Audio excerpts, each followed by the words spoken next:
तो जब ये इंसिडेंट हुआ था कारगिल वाला, जब इंडिया ने डिसाइड किया कि नहीं, हमारे पास खुद का अपना इंडियन जीपीएस सिस्टम होना चाहिए, एंटर्स NAVIC। ये इंडिया की कवरेज कर सकता है एंड इंडिया के आसपास 1500 किलोमीटर की कर सकता है। बाकी जितने भी सिस्टम्स हैं वो ग्लोबल कवरेज कर सकते हैं, जिनके बारे में हमने आपको पहले बताया। ये काफी एक्यूरेट भी है, ठीक है, इसकी एक्यूरेसी है बिटवीन 10 to 20 मीटर्स। एंड सबसे इंपॉर्टेंट बात यह है कि जो हमारी सिग्नेचर मिसाइल्स है, मतलब जिसको हम एकदम प्रेजेंट करते हैं, द टॉप नॉच ब्रह्मोस, वो भी NAVIC नहीं यूज करती, वो जीपीएस यूज करती हैं। क्यों?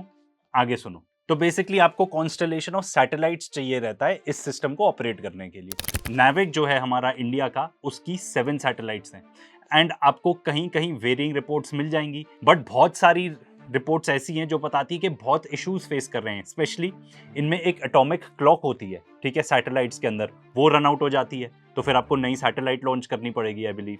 एंड ये 7 में से एक ही सैटेलाइट फंक्शनल है अकॉर्डिंग टू दिस आर्टिकल। इन सैटेलाइट्स के अंदर एक एटॉमिक क्लॉक होती है, वो भी एक्सपायर हो जाती है। एंड ये जो आपका पूरा सिस्टम है NAVIC, ये तब चलेगा ढंग से अगर आपके पास कम से कम 3 तो ऑपरेशनल हो।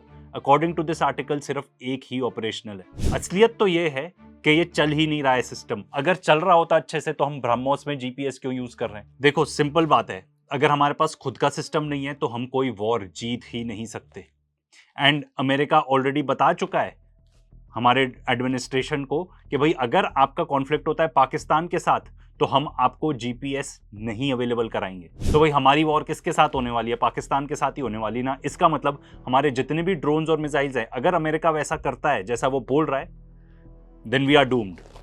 हमारे कोई भी, चाहे जितने भी ड्रोन्स, जितने भी मिसाइल्स हो, दे विल नॉट वर्क। ये इंडियन एक्सप्रेस का आर्टिकल है, ये बताता है कि अगर आपको प्रिसाइसली ऑपरेट करना है, 4 सैटेलाइट्स आपकी ढंग से काम करनी चाहिए। एंड आज के डेट में भी जो हमारी सैटेलाइट्स हैं उनकी एटॉमिक क्लॉक भी खत्म हो जा रही है, तो you need to basically send new satellites into space. But उसमें भी चैलेंजेस हैं। पिछली बार जो हम 2 अटेम्प्ट कर चुके हैं सैटेलाइट्स भेजने की, वो फेलियर में एंड हुआ है 2025 में, 2026 में। एट एनी पॉइंट जो IRNSS-1B है, जो कि ओल्डेस्ट सर्वाइविंग सैटेलाइट है, अगर वो फेल हो जाती है तो बेसिकली ये जो पूरा सिस्टम है यही खत्म हो जाएगा।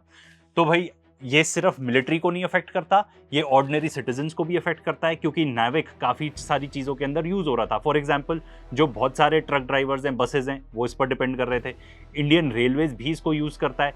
जो हमारे यहाँ पे मछुआरे हैं, फिशरमैन हैं, वो भी यूज़ करते हैं NAVIC। देखो, बात सिंपल है, अगर आपको वॉर लड़नी है तो आपके पास खुद का सिस्टम होना चाहिए। एंड स्पेशली क्योंकि जब आपकी वॉर होने वाली है पाकिस्तान के खिलाफ एंड आपके सारे ड्रोन्स और सारे मिसाइल्स जीपीएस यूज़ करते हैं, एंड आपको ऊपर नई सैटेलाइट्स भेजनी है ताकि आपका जो सिस्टम है NAVIC वो अच्छे से काम करता रहे, आप भेज ही नहीं पा रहे हो नई सैटेलाइट्स। तो अगर मैं बहुत सिंपली आपको बताऊं तो हमारी जितनी भी सैटेलाइट्स हैं, ठीक है, उनमें काफ़ी टेक्निकल फेलियर आ रहे हैं।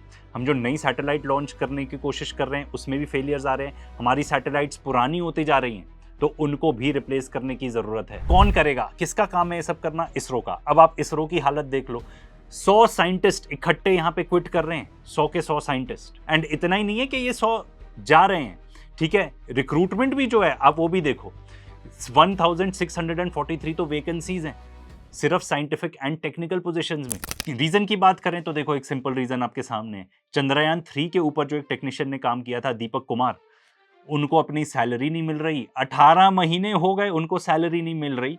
बेचारे अपना पेट पालने के लिए, अपने परिवार का पेट पालने के लिए उनको चाय बेचनी पड़ रही है, इडली बेचनी पड़ रही है, क्रेडिट कार्ड के ऊपर रिलाय करना पड़ रहा है। 4 लाख का लोन उनके ऊपर ही आ चुका है। तो भाई अगर हमको इस चीज का सोल्यूशन ढूंढना है, एंड वो बहुत जरूरी है क्योंकि विदाउट दिस हम कोई भी वॉर जीत ही नहीं पाएंगे, तो भाई सबसे पहले तो एक्सेप्ट करो कि प्रॉब्लम है।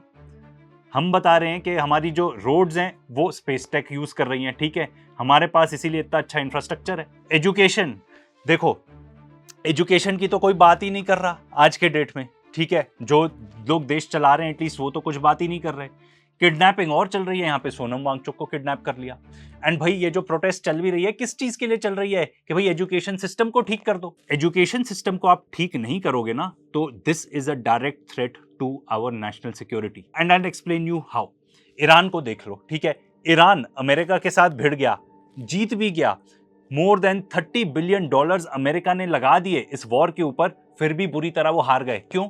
क्योंकि ईरान में जो पॉपुलेशन है वो पढ़ी लिखी है। वहाँ पे जो, अगर आप स्टेम ग्रेजुएट्स भी देख लोगे ना, जो साइंस एंड इंजीनियरिंग रिलेटेड जो ग्रेजुएट्स हैं, तो विमेन का परसेंटेज इज हायर। वहां पे पढ़ी लिखी पॉपुलेशन है, उन्होंने ऐसे ड्रोन्स बनाए हैं, ऐसी मिसाइल्स बनाई हैं कि पूरी दुनिया देखती रह गई। उन्होंने ऐसे ड्रोन्स बनाए हैं, जो उनका शहीद ड्रोन है, जिसको रशिया कॉपी कर रहा है, अमेरिका भी कॉपी कर रहा है, एंड वो सब ऐसा क्यों कर पाए?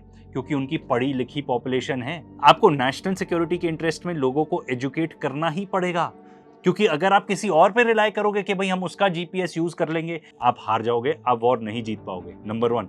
सेकेंडली, अगर आप दूसरों से हथियार भी खरीद रहे हो, then also you are not sovereign.